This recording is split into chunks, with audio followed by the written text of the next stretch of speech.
Morning mga boss. Ito, gugulay ulit tayo ng patola.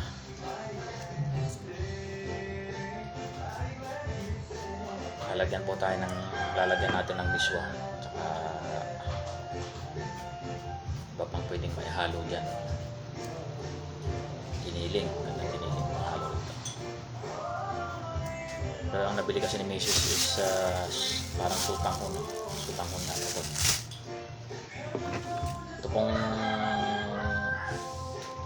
patola na to pitas na po natin dyan sa tanim natin dyan sa paligid. Kaya may naaani na po. Ilang beses na rin po ako nagugulay nito.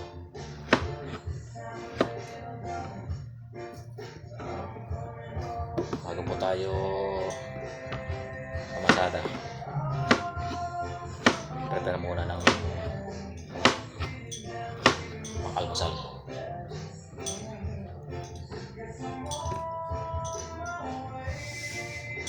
Alam mga idol, sinare ko lang sa inyo yung